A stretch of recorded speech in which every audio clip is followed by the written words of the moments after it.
Assalamualaikum warahmatullahi wabarakatuh. What's up lur? Sahabat semua dimanapun anda sedang bahagia saat ini. Buat kalian yang belum subscribe channel ini, silahkan subscribe di tombol subscribe di bawah dan aktifkan tanda loncengnya. Kenapa? Supaya kalian dapat notifikasi atau info terbaru dari setiap video terbaru dari yang aku upload. Sombong amat.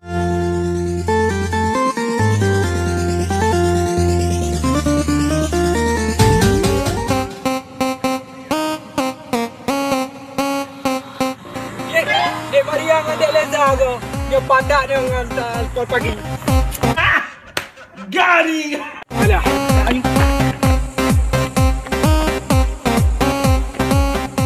Bukan yang bang mengapa-ngapakan di padang kerbau. Biasa dek.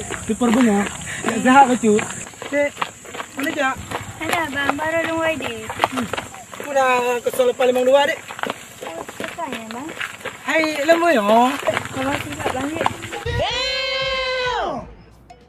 Oh baik dia. Memang anak sayang ke abang. Kita lero ni kan kata dia ni. Tak berakhir dekah. Aku dek kan lebih boy cute. Kami najut. Dia lebih. Anak lembah dek. For the love of house, for the love of beats, for the love of dance.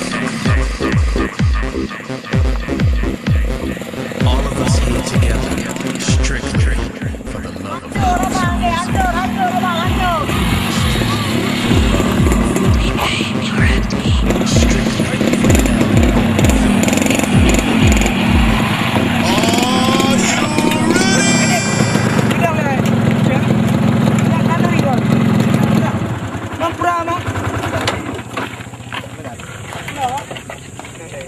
Bos, bos.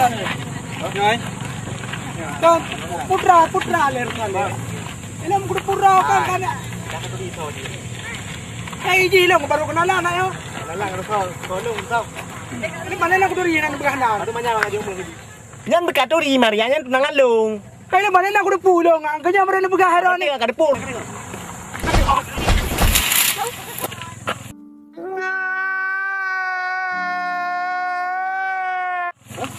Hai bang, pakai nak orang yang lek. Dah dek. Okey macam-macam. Abangnya berbina gede. Okey. Terus punya awal je. Okey. Kau dek duduk dulu bang yang galak ni. Urusan ron. Perusahaan cukup dek kalau pertahankan. Juang kah? Ini yang galak dulu bang. Dia boleh ke dia jalan dulu. Alah ajak you mana kedai. Okey galak ni. Bos, balik bos. Ha, cabut.